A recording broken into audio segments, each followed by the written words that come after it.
Well, hello everybody. A big hello to all of my subscribers on YouTube. I usually don't make my own videos, but this time I thought I'd take the opportunity to discuss a topic that has been an obsession of mine for a long, long time as a Beatles fan. Sgt. Pepper's Lonely Hearts Club Band. Not the record album from 1967, but the movie from 1978.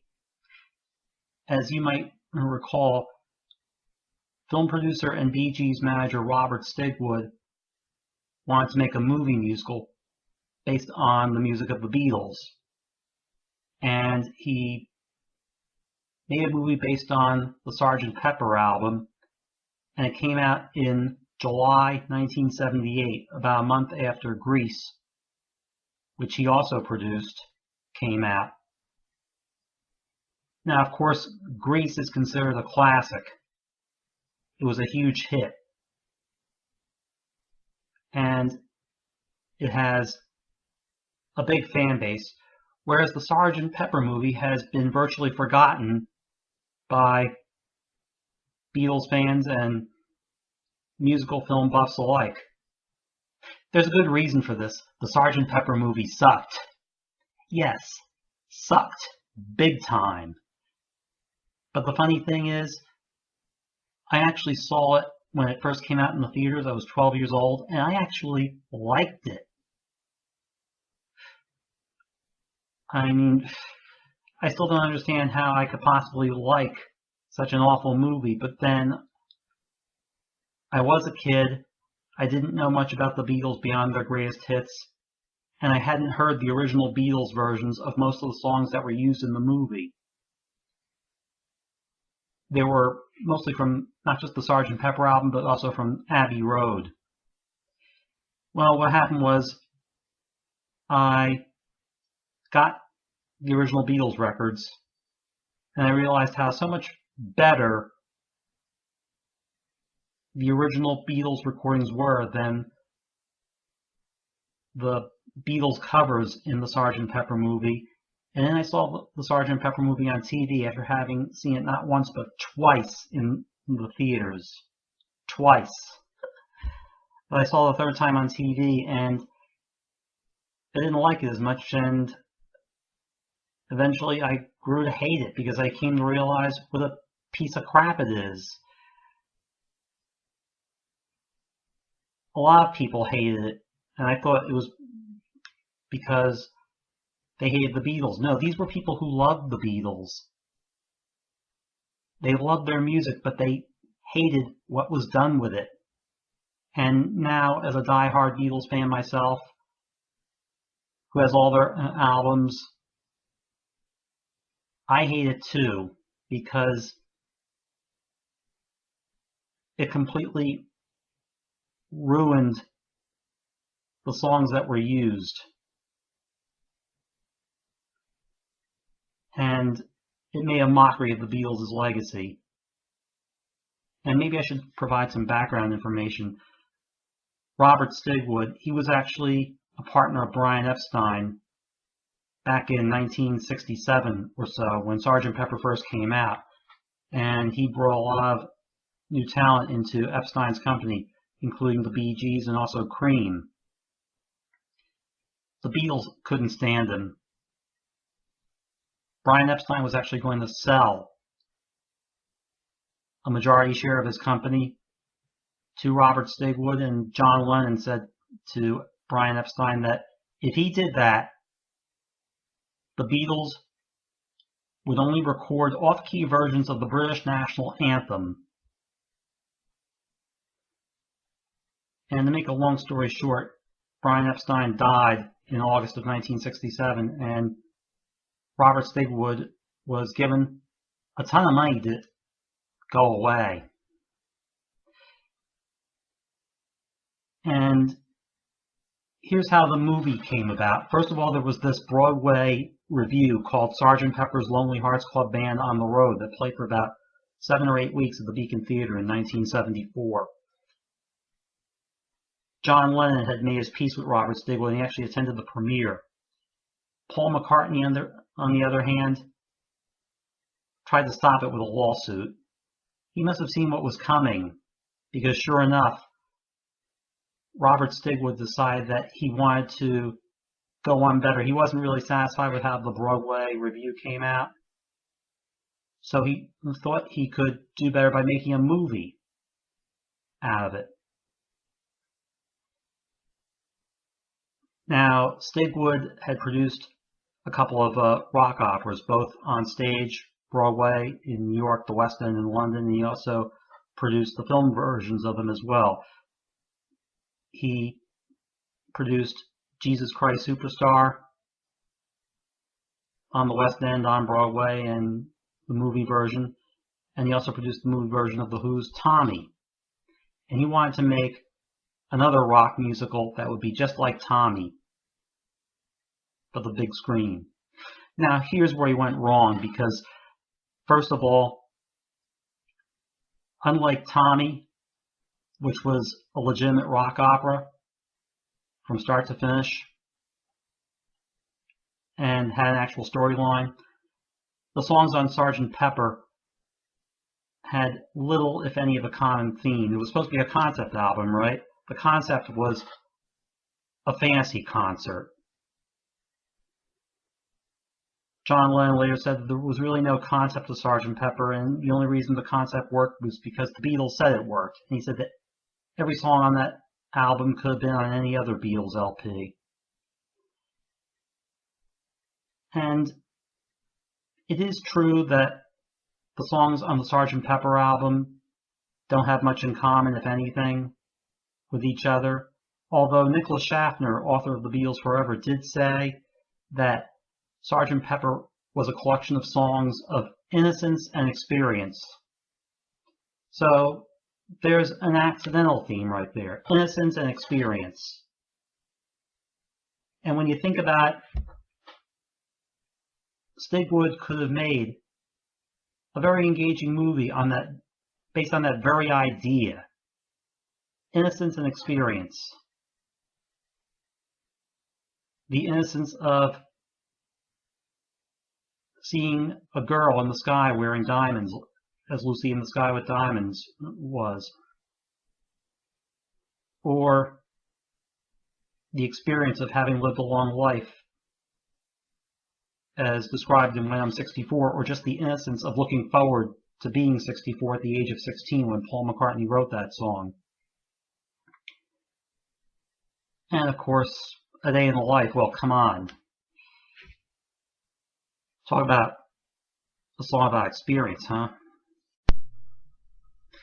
So had Stigwood made a movie using just the songs from the Sgt. Pepper album, he might have made something worthwhile.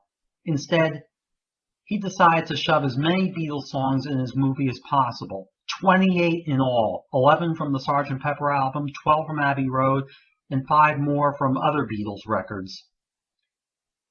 And he got a guy named Henry Edwards, a critic who had never written a screenplay before in his life, to try to weave these 28 songs into a coherent story. And Edwards came up with a story about a good guy rock band battling the forces of evil. He used the characters in Beatles songs in his story, but often the characters didn't even resemble the characters from the original songs.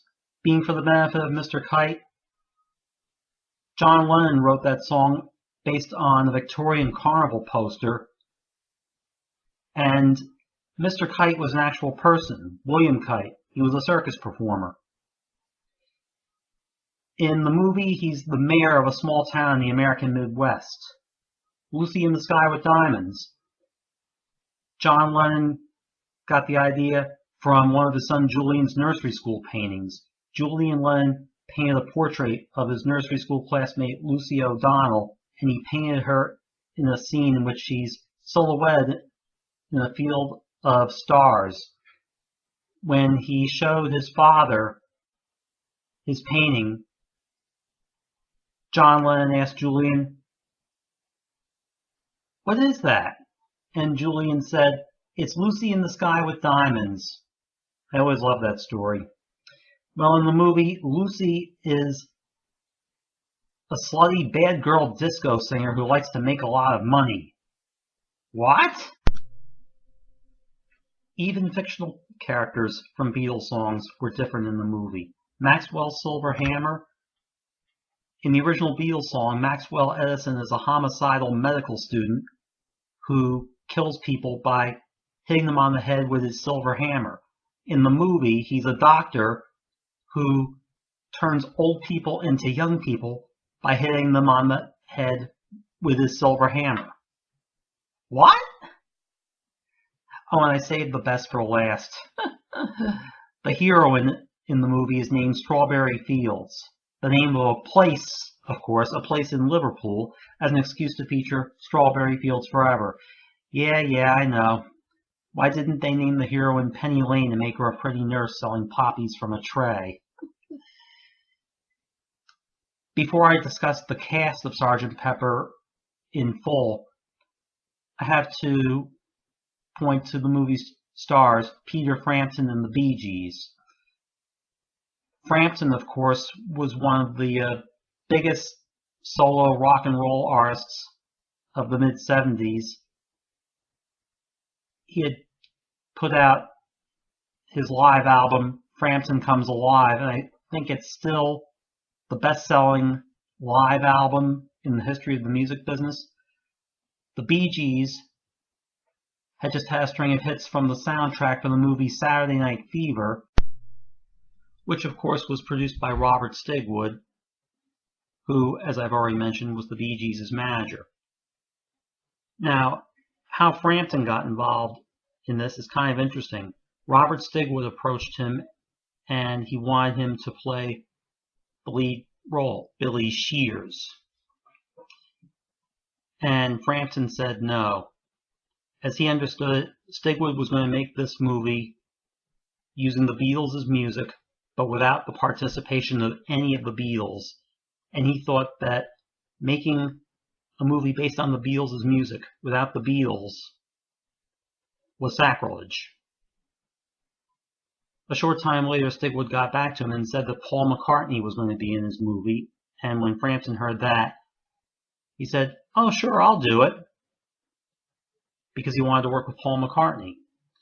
Well, either Stigwood tried to get Paul McCartney to do this movie and McCartney declined, or he never actually did try to get McCartney to do this movie, and he only said that to sucker Frampton into joining the cast.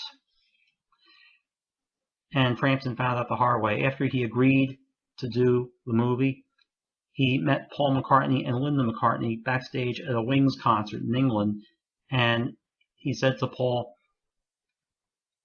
"I'm looking forward to working with you in that movie."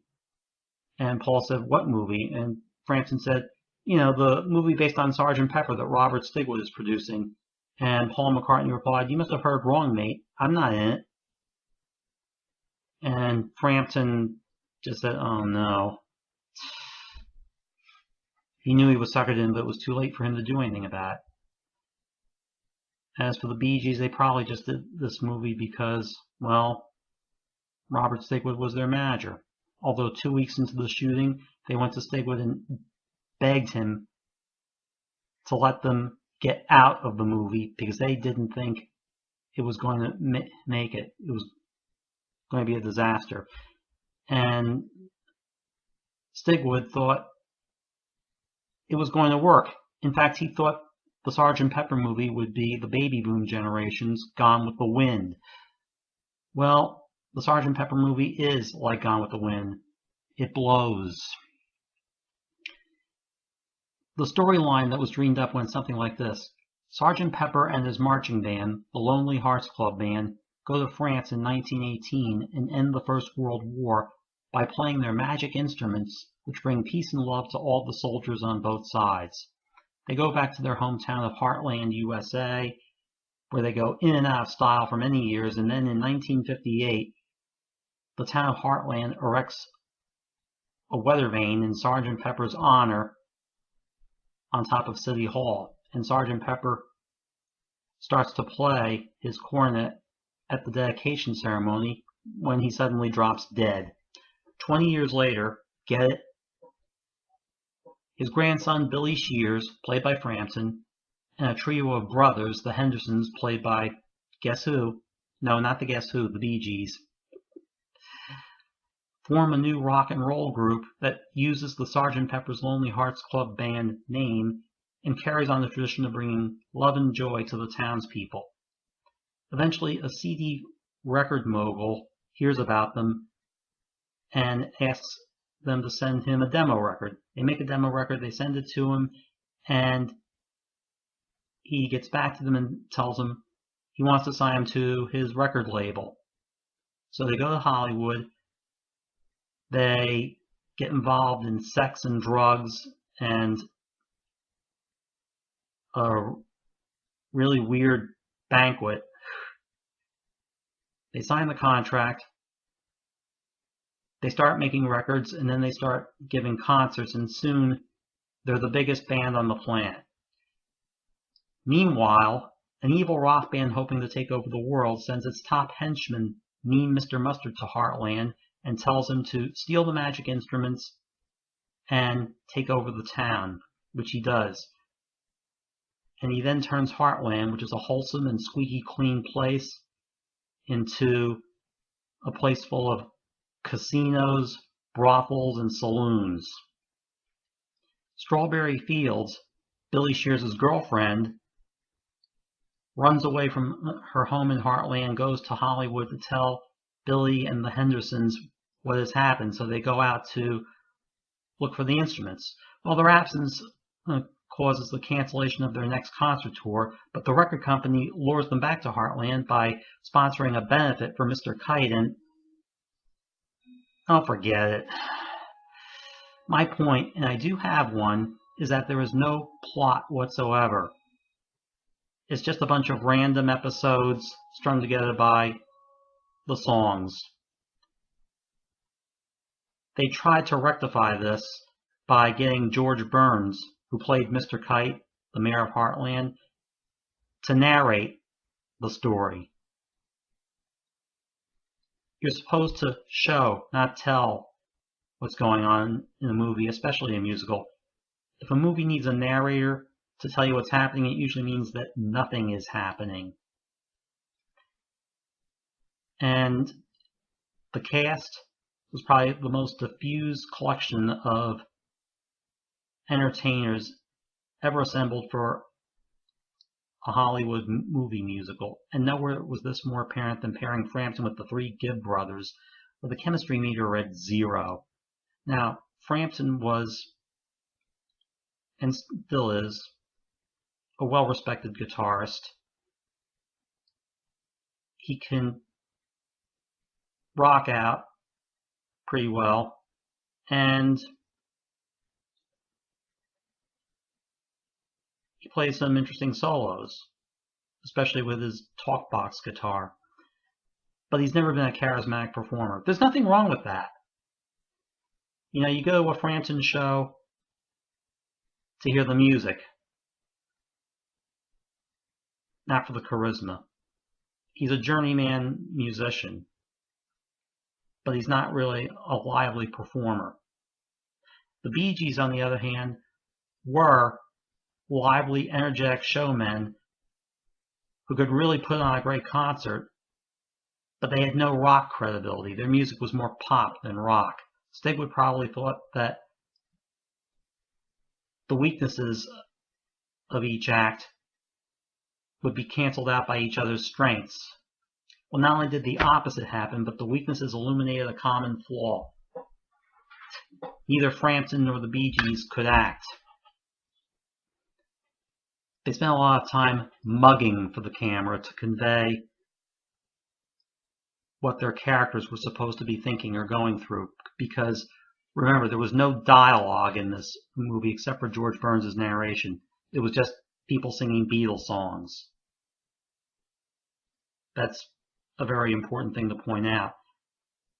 That's why there was no logical way to explain the story, and that's why there was no logical story. The rest of the cast was a random bunch of entertainers who were thrown together for no apparent reason. As a cast, they suggested what It's a Mad, Mad, Mad, Mad World might have looked like had that movie been made as a musical. Joining Frampton and the Bee Gees in the Sgt. Pepper movie, besides the aforementioned George Burns, were, among others, Steve Martin, Billy Preston, Alice Cooper, Aerosmith as the villain rock band, British comedian Frankie Howerd as Mean Mr. Mustard, an unknown singer named Diane Steinberg as Lucy, an obscure disco girl group named Stargard as her backing group, the Diamonds, Lucy and the Diamonds, get it? Another unknown singer named Sandy Farina as the movie's heroine, Strawberry Fields, and Peter Ustinov as her Uncle Albert Hall. Alright, Peter Ustinov wasn't really in this movie, and there was no character named after the theater mentioned in A Day in the Life. I just want to see if you were still paying attention. Before I go any further, I should talk a little about the two unknown singers in this movie, Diane Steinberg and Sandy Farina. Diane Steinberg had recorded a few albums before the Sgt. Pepper movie. She was basically a rhythm and blues singer, and when she tried out for the part of Lucy, she was up against stiff competition like Donna Summer, who was much more well known, of course. But she persisted, and she really went for it, and she passed the audition. And to this day, she's still proud of her role in the Sgt. Pepper movie, despite the fact that everyone hated it. Since then, she's worked as a performer and also as a music teacher, and she's also married to Steve Miller's bass player. So she's actually quite satisfied with how her career turned out. As for Sandy Farina, well, that's a different story. Sandy Farina, whose name does sound like a coarse hot cereal, got the part of Strawberry Fields over 1,000 other women who auditioned because Michael Schultz thought that she embodied sweetness and innocence. Which is kind of funny because she's originally from Newark, New Jersey, a place not known for sweetness and innocence. And as a resident of Essex County, New Jersey, where Newark is, I can tell you, we in Essex County are a bunch of badasses. We don't take crap from anyone. The idea of somebody embodying sweetness and innocence coming from Essex County, New Jersey, especially Newark, is actually kind of funny. But what's not so funny is that even though it was the break of a lifetime for Sandy Farina, she never went anywhere after that movie, except for writing a song for Barbra Streisand, Kiss Me in the Rain. She put out an album that nobody bought, and later in the 80s, she appeared on a talent show called Star Search. She'd been in a major movie, and now she was appearing on the show called Star Search. Some of you might remember it. Oh, and she also does a lot of commercial jingles. She sings them. So things didn't really work out for her. And that makes sense considering the movie. As sloppy as this all sounds on paper, it looked worse on screen. You had all these people romping through these tacky, gaudy sets singing Beatles songs and looking goofy, and some of the scenes that came out of that movie have to be seen to be believed, even though I'd prefer that you not see this movie. I am, however, going to show one scene, and I'll tell you which one when I get to it. But some of the other scenes involve George Burns imagining himself as a rock star, complete with a Les Paul Gibson guitar in hand, the music mogul, played by Donald Pleasance, and Sgt. Pepper's band riding around in a sparkly silver topless limousine with 6 wheels and a bar. Steve Martin as Dr. Maxwell Edison and Peter Frampton having a lightsaber-like duel that was ripped off from Star Wars. A cheesily mustachioed Alice Cooper getting punched out by Barry Gibb, which causes Alice to dunk his face in a cream pie. And this is the scene I'm going to show you. He then lifts his head gingerly and plops his face back into the pie. Want to see it again? There's another scene in which Billy Preston, as the spirit of Sergeant Pepper, turns the bad guys into Catholic church people. He turns Mr. Mustard first into a nun and then a bishop, and then you have the final scene where celebrities such as Carol Channing, Wolfman Jack, Connie Stevens, Jack Bruce, John Mayall, Bonnie Raitt, Tina Turner, Seals and Crofts, Robert Palmer, and Leif Garrett, among many, many others, including Dame Edna, stand behind Frampton, the Bee Gees, and much of the rest of the cast, and they're all singing the Sgt. Pepper reprise and waving in an attempt to replicate the Beatles' Sgt. Pepper album cover. These scenes make less sense in context. All of this would have been easier to swallow if the movie had at least yielded a decent soundtrack album.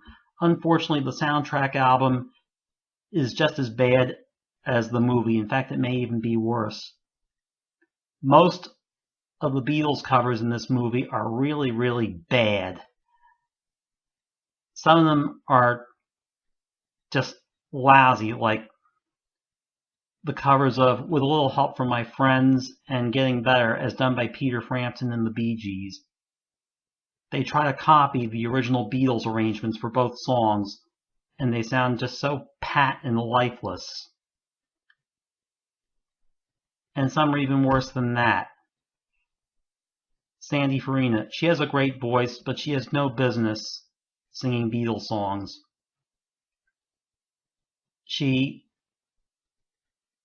does a completely unconvincing rendition of Here Comes the Sun. It just sounds so horrible. I mean, she has a great voice, but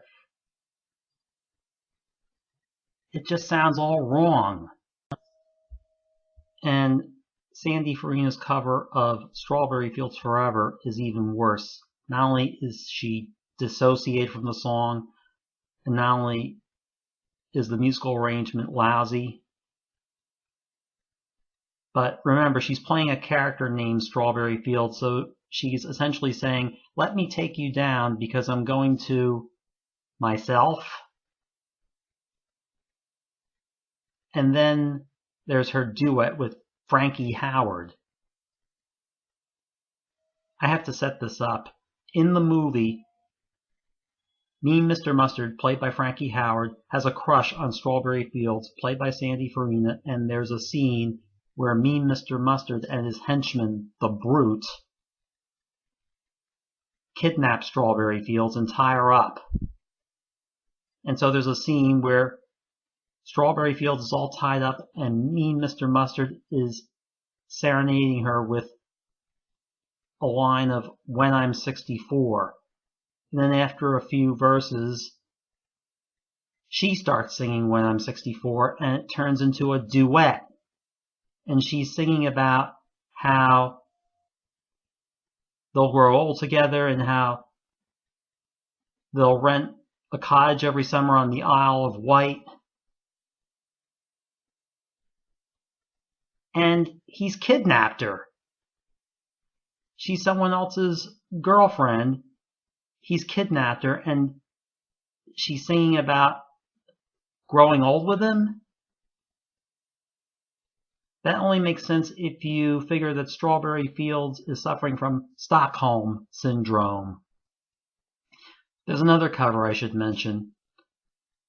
There's a cover of Mean Mr. Mustard that's twice and half again as long as the original Beatles recording. And it's actually very interesting musically. It's sort of an electronic jazz piece.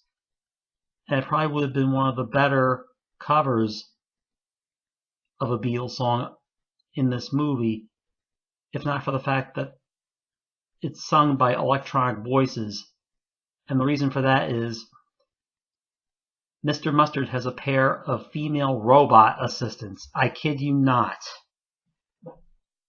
And so they sing the bulk of Mean Mr. Mustard, and you can't even make out the lyrics. And that's probably because if you could make out the lyrics, you'd hear about Mr. Mustard's sister Pam and how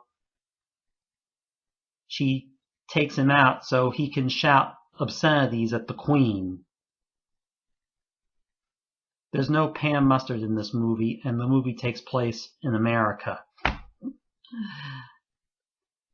So that was a waste of time.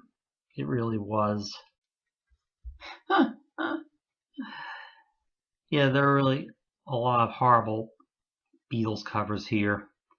But what's really shocking is that this record was produced by Beatles producer George Martin. Why? Well, Robert Stigwood wanted him to produce the soundtrack album to give the project a sense of legitimacy, and Martin originally said no.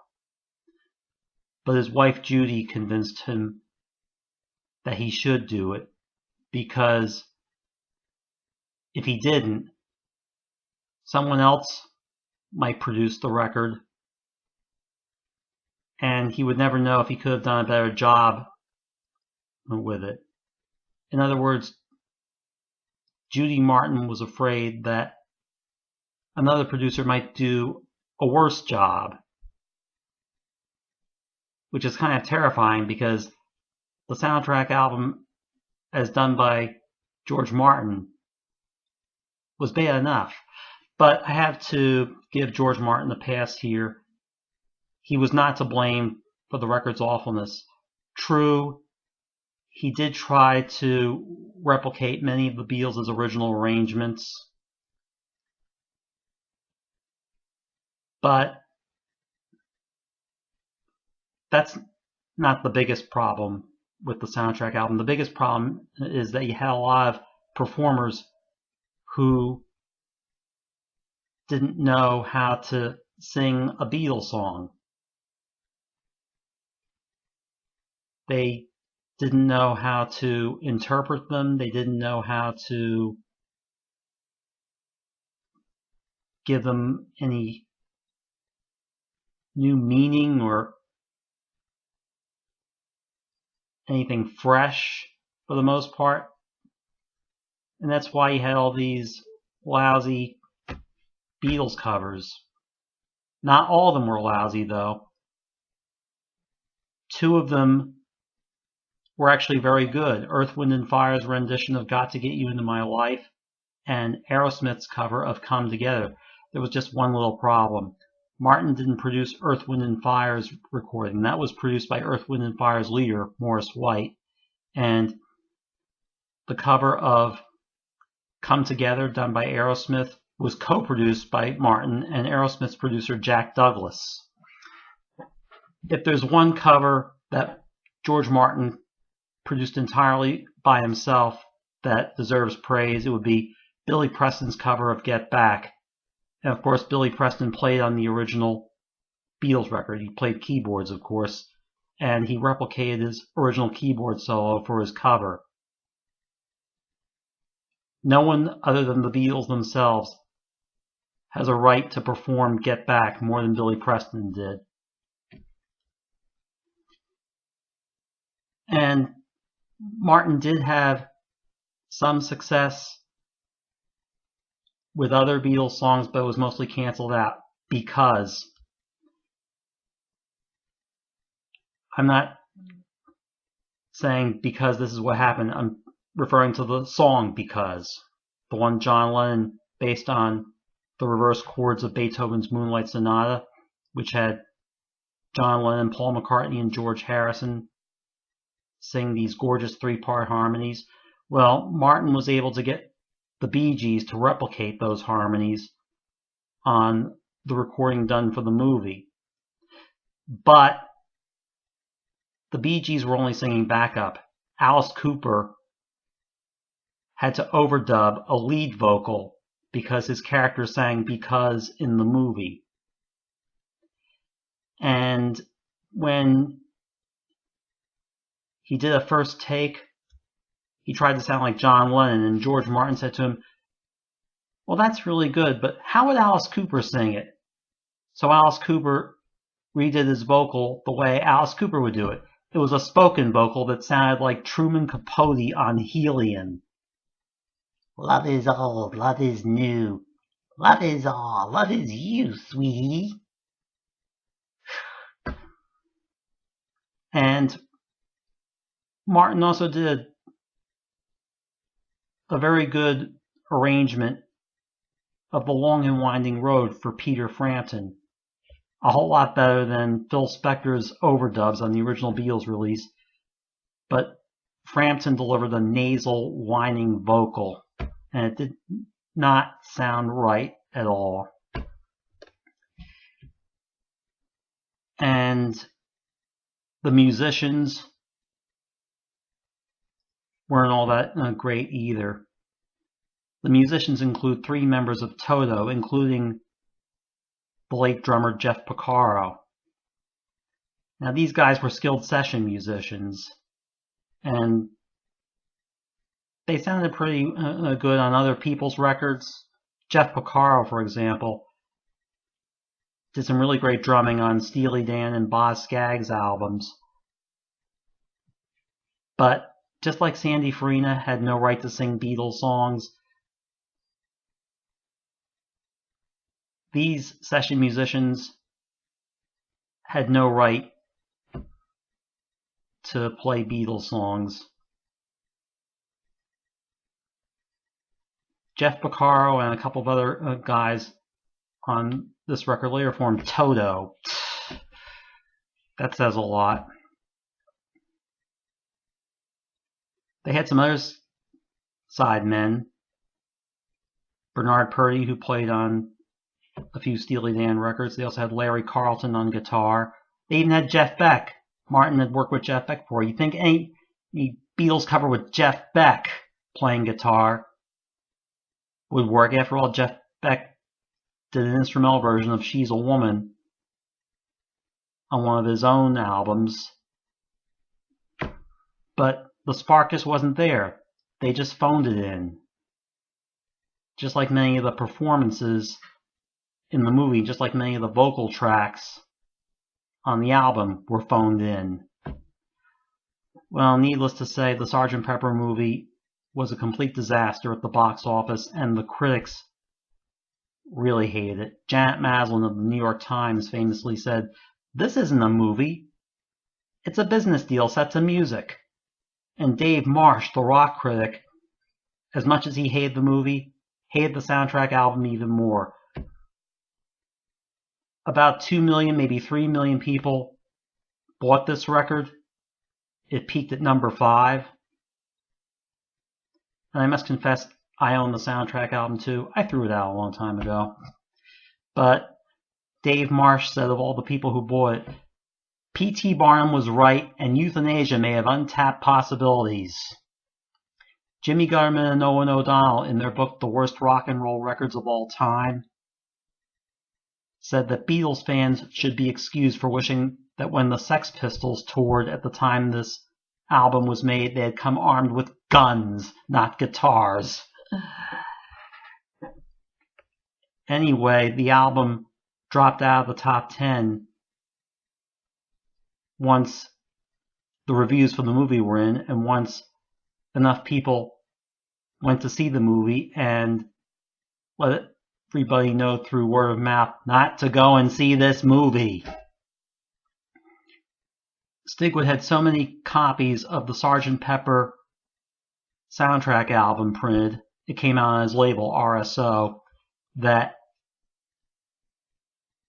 something like 4 or 5 million copies had to be returned from record stores, and a lot of them got destroyed. Those that didn't get destroyed, those that stayed in the record stores, ended up in the cutout bin.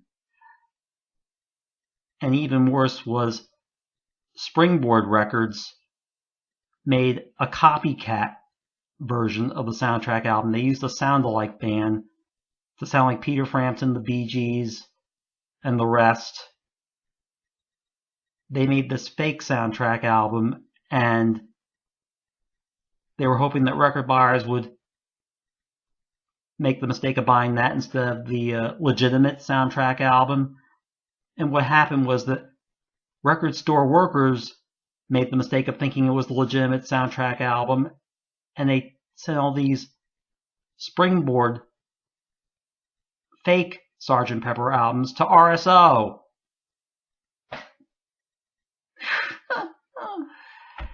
So the whole thing was a disaster, and it took years for Peter Frampton's career to recover, although his career was already on the wane before this movie was released. When they started making this movie, he was given top billing, but by the time the movie was out, the Bee Gees were more popular than Peter Frampton. As for the Bee Gees, they survived. A few months after the Sgt. Pepper movie came out, they released their Spirits Having Flown album, and that yielded 3 or 4 hit singles. I know that Too Much Heaven, which came out in advance of the album, was a big hit, and so was Tragedy. What killed the Bee Gees' career was the anti-disco backlash that happened in 1979, 1980, but they didn't do too badly even after the disco backlash, because they produced albums for Barbra Streisand, Kenny Rogers, Dionne Warwick. In fact, after the success of Spirits Having Flown in 1979, the Bee Gees worked on Barbra Streisand's 1980 album, Guilty, that yielded 3 hit singles, 2 of which were duets with Streisand and Barry Gibb. Barry Gibb was so important to that record's success that he appears on the front and back cover of the album with Streisand.